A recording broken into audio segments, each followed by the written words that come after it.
Hi, I'm Adrian Cull. I'm founder of the Live Forever Club, and today I'm going to talk you through the club's September newsletter.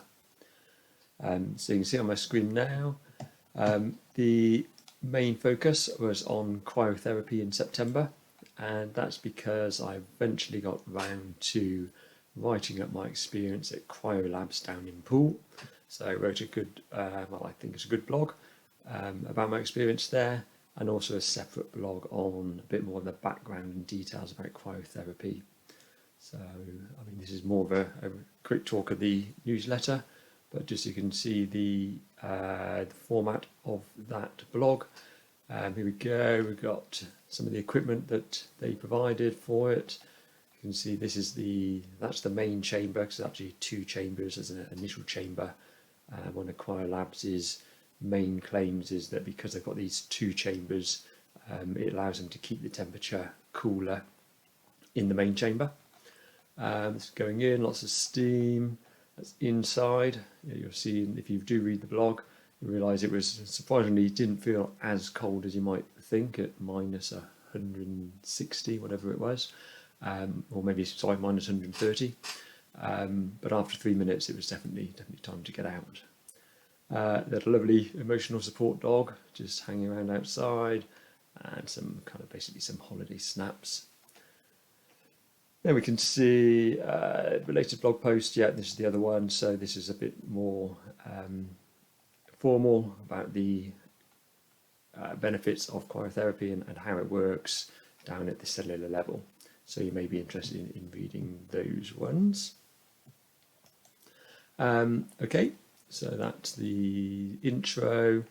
Beginning September, I'm also reporting on attending the British Society for Research on Ageing, the BSRA, their annual scientific meeting down at the University of Kent. So I'm a trustee for that charity. I almost always have to highlight that they are not a life extension organisation. They are a pure scientific, well-regarded, well-established charity promoting ageing research in the UK and beyond. However, I help look after some of their marketing and their websites, and I had to make a vow that I would not use it to promote the club, which I obviously don't, but I'm more than happy to promote the BSRA as part of the club, because fundamental research into the basics of ageing we are going to need for a long time yet. There's an awful lot that we don't know about ageing. Very, very interesting conference. Didn't have time to write up about all my experiences, but it was really good. They had a few investors there as well, and here's Jyoti Savakumar from Longevity Tech Fund, and just one of our key slides showing that even that one fund is investing in 70 companies. So there's an awful lot of investment going on in the industry at the moment. In the newsletter, I always like to see what life extension events are coming up soon. Obviously, I'm doing this video a little bit late, so lots of these events have already passed. But where are we now? About the 20th of October.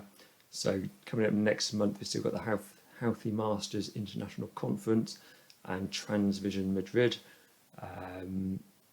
Jose Cordero will be running that on the cryonics first response training.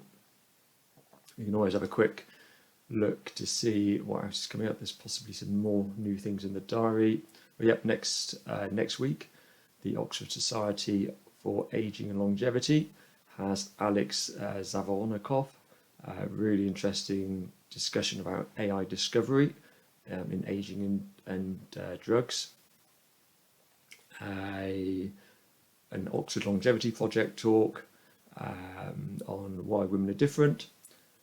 And a few other things coming up. Longevity weeks. Obviously, it's Longevity Month. Oh, well, it was on Longevity Month in October, but somehow we have Longevity Week in November. I can't explain why that is. Anyway, if you're interested in events coming up, then always keep an eye on the club's event calendar. We try to keep that up to date. And if you know of anything which might be of interest to members and newsletter readers, do let me know. So that was it, quite a short newsletter in September, partly as I was on holiday at the end of it, so didn't have much time to write things up. But we always also include a bit of news, some of the news which we write up on the club's website, so I won't go through it all. Got the life extension news, what we've got here, some more plasma research, Pretzel Therapeutics, $72 million funding for mitochondrial therapies. I think mitochondrial therapies will be huge at some point in the future because they are, everyone always calls them, the power plants of the body. So if they're not working well, I mean, nothing's going to work well at the organ and tissue level, let alone the body level. So that would be good if we get some proper therapies working on those. Medical technology, microbots, always love a few nanobots and things like that. But also life extension ventures, another $100 million fund for longevity startups. I mean, those two alone, a couple of years ago, would have been headline news in the industry. But these are just regular amounts of investment nowadays. There's so much money coming into the industry. It's fantastic. How to live forever. We try to highlight on tips, things you might be able to do. Although this one's a really interesting bit of news. People with vulnerable mental state age faster than smokers. I mean, smoking is probably the lifestyle choice that everybody compares other things against. So if it's worse than smoking, then it's bad. So the fact that mental health can be worse than smoking is probably a big surprise to many people, including myself. Keeping on top of your mental health is definitely an important thing if you want to live longer. And then some health news.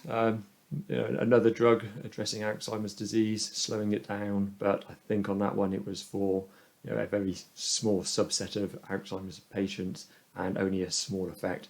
And as always, only slowing it down if you catch it early enough, and it's certainly not a cure. But looking forward to one day to see more progress on that. So that's the September newsletter for the Live Forever Club. If you want to sign up, then please do sign up on the club website and just tick the box to say that you want to receive the newsletter. And obviously there's news coming out more frequently on the website and on social media. Most of the news gets posted on there, Facebook, Twitter, LinkedIn. So follow us wherever you'd like to. Thanks for listening.